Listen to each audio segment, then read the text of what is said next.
Hello everyone and welcome to the weird, scary and horrible parts of humanity. Today we are venturing back to Singapore to explore two of the most famous murders in Singapore, the Tao Payoh Ritual Murders, which saw Agnes Ng Seo Hock, age 9, and Ghazael bin Marzuki, age 10, murdered on the 24th of January 1981 and the 6th of February 1981 respectively in Tao Payoh in central Singapore. Andrew Lim was born on the 6th of January 1942 in Singapore. He was the eldest son of a low-income family and was described by his sister as a hot-tempered boy. Dropping out of an Anglo-Chinese school with Singapore a British colony until the 3rd of June 1959, Lim worked a variety of odd jobs, including as an informant for the Internal Security Department, a domestic intelligence and security agency of Singapore under the Ministry of Home Affairs. In 1962, Lim joined Rediffusion Singapore, the first cable transmitted radio station in Singapore, and formerly Singapore's only subscription radio service, which was founded in 1949. He worked there until 1976, initially as an electrician, servicing rediffusion radio sets before being promoted to a bill collector. In April 1967, he married his childhood sweetheart, with whom he had 2 children, and converted to Catholicism for his marriage. He would have 2 children with his partner. Lim and his family lived in rented rooms until they purchased Unit 476F on Block 12 in Tao Payoh, a 3-room flat on the 7th floor. In 1973, the emboldened 31-year-old began practicing as a spiritual medium part-time in addition to working as a bill collector. As a spiritual medium, Lim claimed that he could communicate with supernatural beings which possess the bodies of souls, with the spirits communicable through rituals which he performed in a rented room. Lim would pray to various gods, including Hindu goddess Kali and Pragan, who Lim described as a Siamese sex god. He primarily targeted younger girls and women from impoverished backgrounds with troubled lives, including bar girls, dance hostesses and prostitutes, as well as superstitious men and elderly women.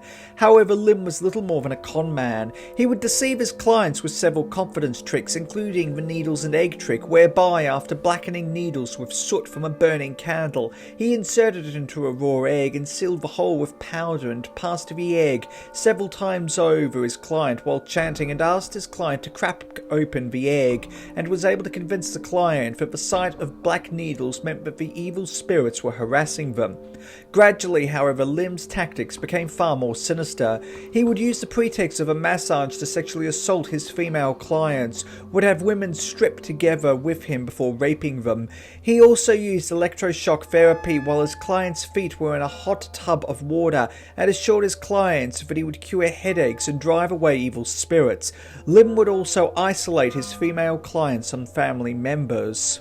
In 1974, Tan Mui Choo, who was 20 at the time, visited Lim, having been referred by a co-worker to treat her depression, and began visiting Lim frequently. A native of Singapore, Tan Mui Choo was the eldest of 4 children. She was neglected by her parents and at the age of 13 was sent to a vocational centre. Tan was only close to her grandmother, who died when she was 17, and the only member of her family that she was close to. With no education, Tan began working at a bar. In 1975, Lim insisted that Tan moved into his flat. He insisted to his wife that he was not having an affair with Tan, swearing an oath of denial before a picture of Jesus Christ. However, he began having an affair with Tan, and with his wife finding out, his wife and children moved out a few days later, divorcing Lim in 1976. Lim eventually became financially successful as a spirit medium and quit his job with Rediffusion Singapore. He made significant money with a large number of clients, including receiving from one client in 1 month between 6,000 and 7,000 Singaporean dollars. At the time, this equated to between 2,838 and 3,311 US dollars. In June 1977, he married Tan. However, he became increasingly abusive towards Tan, including torturing her with electric shocks, beating her, as well as forcing her to become a prostitute and a stripper, taking her earnings. Lim also used Tan as an intermediary to convince young female clients to sleep with him.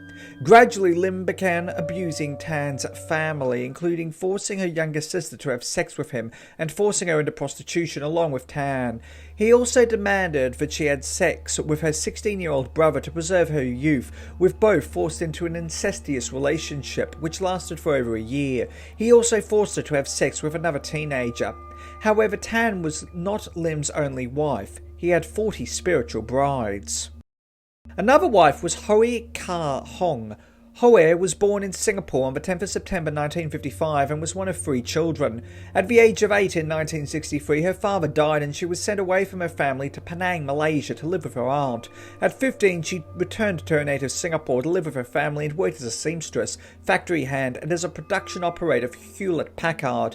In 1987, a 23-year-old Ho married Benson Law Ngak Hua. In 1979, Ho's mother brought her and her sisters to see Lim. However, the exact reason why Ho was taken to see Lim is unknown. Desiring to make Ho one of his holy wives, Lim isolated Ho from her family, started a campaign of lies and intimidation and emotional abuse, claiming that she was an illegitimate child, that her family were immoral people who practiced infidelity, and that her husband had forced her into prostitution. Hoe underwent a mock wedding with Lim 3 months after meeting him and was declared a holy wife and moved in with Lim and Tan.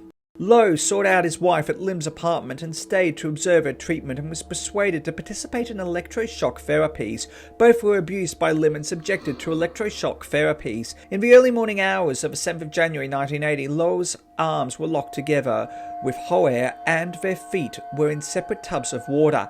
Lim applied a large voltage to Lo, electrocuting him to death, with Ho stunned into unconsciousness. Lim made Hoe lie to the Singaporean police, and she told police that her husband was electrocuted when switching on a faulty electric fan. The coroner recorded an open verdict indicating that the circumstances of his death were unclear and police made no further investigations.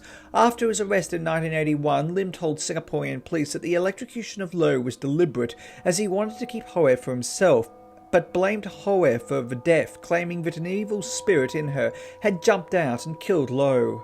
The death of Lo deeply affected Hoe and she fell into depression, began hearing voices and having hallucinations of him, and at the end of May 1980 was admitted to Woodbridge Hospital, now the Institute of Mental Health, a psychiatric hospital in Hoa Kang, Singapore, and the only tertiary hospital in Singapore which specialises in psychiatry, in order to seek psychiatric treatment.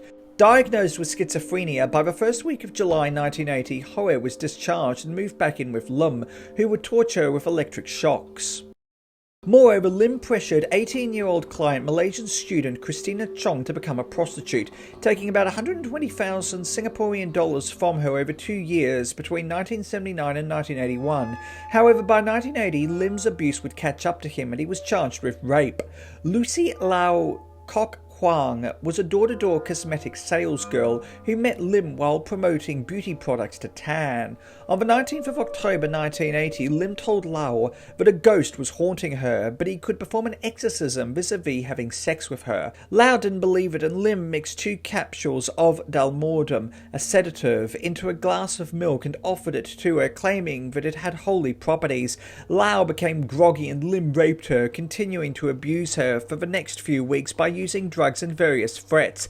Lau then filed a police report with the Singaporean police and Lim was arrested on charges of rape, with Tan arrested for abetting him in the rape of Lau. Lim told Hoe to lie and say that she was present in the apartment when the rape took place but did not see any crime committed. This failed to stop police inquiries, and both Hoe and Lim had to present themselves at the local police station every fortnight as part of their bail conditions. Lim saw this as an inconvenience. Frustrated by police investigations into the rape, Lim decided to distract police with a series of child murders, which would stop police investigating him. He also believed that the murders of children would appease the Hindu goddess of Kali, which would enable him to escape the rape charge. He also told Tan and Hoe that Kali wanted them to kill children in order to wreak vengeance on Lau, and the god Pragan demanded that he had sex with their female victims. Hoe was made to find suitable child victims. The first person brought was a 10-year-old girl who Lim rejected because she was Indian, and he worshipped, amongst others, Hindu gods. The second person was a Chinese girl who resided in Clementi, Singapore, who was rejected because she was too skinny. The third child called a friend and told Lim that her friend had seen her walking away, with Hoe leading to a terrified Lim abandoning the plan and letting the girl go. The fourth child, 9-year-old Agnes Ng Seo Hyok, would be the first victim. Hyok was a student at Holy Innocents Chinese Girls' School and was last seen by her sister and a friend at the Church of Risen Christ in Tao Payoh, where she was attending religious classes. Hoe took her to Lim's apartment, and Lim said that Hyok would grow up to be evil like Hoe's mother and cast spells on others unless she was killed. The trio gave her food and drink that was laced with damadorm, causing Hyok to become groggy and fall asleep. Lim then sexually abused her and pricked her finger, with the trio drinking her blood. Hyok then awoke and went to the toilet, and the trio killed her in the bathroom, drowning her in the bath, with Lim stepping on her body while Tan held her legs. He then used electroshock therapy to make sure that she was dead before stuffing her body in a bag and dumping it near a lift at Block 11, which was less than a kilometre from the Church of Risen Christ. Singaporean police found that her vagina was injured and semen inside her. However, despite interviewing around 250 people, they were unable to find any leads. Lim then said to Hoe that he wanted a boy and someone with money from whom he could collect a ransom prior to the murder. Hoe chose 10-year-old Gaizal bin Marzuki because Marzuki looked like her late husband Loe. On the 10th of February, Marzuki, a student of Henry Park Primary School, was at a playground with two cousins when Hoe approached him, asking him to collect some things from a friend's house. Marzuki agreed to help and went with her in the taxi. Arriving at Lim's apartment, he was drugged and Lim tied him up. However, Marzuki awoke and began struggling, with Lim knocking him out. After drawing his blood, the trio drowned him in the bath. Marzuki struggled and began vomiting as well as defecating. After his death, blood continued to stream from his nose. Tan cleaned the apartment while Lim and Hoe disposed of the body under a tree between blocks 10 and 11. The three tried to clean the bloodstains before sunrise but didn't have much luck. Singaporean police found the body, and forensic pathologists found that he had died as a result of drowning and had suffocation marks akin to Hyok, making them believe that the murders were linked. Gazail also had burns to his back and a puncture on his arm, with sedative detected in his blood. Police found a scattered trail of blood that led to the 7th floor of the apartment block. Lim approached Inspector Pereira of the Singaporean police, informing him that he lived with his wife Tan and his girlfriend Hoe. Lim allowed them to search the flat, and police found traces of blood that he tried to pass off as stains as a result of candle wax, and he then claimed that the blood was as a result of chicken blood. They also found slips of paper written with Gazail's personal signature, and Lim claimed that he had come to the apartment seeking help for his bleeding nose. Police ended a background check and found out that Lim was being investigated for rape. This led the trio to become agitated, and police brought them in for questioning, and the apartment was sealed off as a crime scene. 2 days after their arrest, Lim, Tan and Hoe were charged in the subordinate court in Singapore for the murders of Hyok and Marzuki. While in jail, Lim was hated and ostracised, as well as abused by fellow prisoners. The trial commenced in the Supreme Court building, courtroom number 4, and would be the second longest trial in Singaporean history, with Justice Frirunga Samphanar Senafuri and Justice Frederick Arthur Chawa overseeing the case. Tan was represented by Joshua Benjamin Jayaratnam. Hoe used a court-appointed lawyer, while Lim initially defended himself until the case was moved to the High Court in Singapore, when he was represented by Howard Kashin in accordance with Singaporean law, as in the Singaporean High Court one cannot defend themselves. However, Lim refused to cooperate with Kashin. Kashin became a pariah of Singaporean society as a result of representing Lim. The defence argued that there was diminished responsibility, attempting to show that they were not of sound mind and could not be held responsible, which would have meant that they would have escaped the death penalty, which was mandatory for murder in Singapore. Dr. Wong Yip Chong believed that Lim was mentally ill at the time of the crimes and claimed that he suffered from mild manic depression, and that only someone of an unsound mind would dump the body so close to their home. Dr. R. Nagulandran testified that Tan suffered from reactive psychotic depression, which had started before meeting Lim and had worsened with the abuse that she had suffered at the hands of Lim and the use of drugs, which had caused her to hallucinate and become susceptible to Lim's lies. Dr. Nagulandran and Dr. Chi Kwan Si found that Hoe had suffered from schizophrenia long before she met Lim. The prosecution argued that Tan held Lim because she was in love with him, and that while Hoe was misled, she did not have a mental illness. On the 25th of May 1983, with a plethora of crowds outside the court, the three were found guilty of murder and received a mandatory death sentence. Lim accepted the punishment and gave up his right to appeal, while Tan and Hoe appealed their death sentence. The Court of Criminal Appeal rejected this appeal in August 1986. The duo also appealed to London's Privy Council, with Singapore part of a Commonwealth, which was rejected, as well as the then Singaporean President Wee Kim Wee, which was also rejected. Believing that Lim's apartment was haunted, the apartment was vacant until 1987 when a Catholic family moved in. Held at Changi Prison, Tan and Hoe converted to Catholicism, with the trio asking for repentance in their final days, as well as receiving Holy Communion. On the 25th of November 1988, they had their last meal and were led to the gallows, with Lim smiling as he walked to the gallows. Hangman Darshan Sung told them that he was sending them to a better place before pulling the lever just after 6 a.m.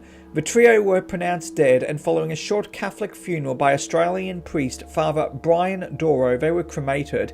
Tan and Hoe were respectively the third and fourth women executed in the history of Singapore. The first woman executed in Singapore was Mimi Wong Weng Seo, who is pictured, who was hanged for murder in 1973 along with her husband Sim Wo Kum. The second woman executed in Singapore was drug trafficker Lo Eng, who was executed in 1981. The case became infamous in Singapore. In 1991, the movie Medium Rare, the first full-length English-language movie in Singapore, was based on the Tao Payoh Ritual Murders. The new paper found that 30% of people in Singapore in 2003 believed that the Tao Payoh Ritual Murders were the most horrible crime in the history of Singapore. In July 2015, the Straits Times published an e-book, Guilty as Charged, 25 crimes that have shaken Singapore since 1965, which included the Tao Payoh Ritual Murders. In 2016, the new paper interviewed Marzuki's mother, Dalia Aim, who said that she remained heartbroken over her son's death, and until 2014 she had suffered from frequent fainting spells. Aim and Marzuki's nephew stated that they were angered by the way in which Marzuki had died and regarded Lim, Tan and Hoe as monsters, and noted that they would never forgive them. Thank you for watching. Please do yourself a favour and hit that subscribe button and the bell icon to inform yourself when new videos come out. Also, why not hit that like button and leave a nice comment? It helps more than you know, and your support is truly appreciated. Until next time, stay awesome, stay classy, be kind to everyone you meet, have an amazing day, and remember that truth is always more interesting than fiction.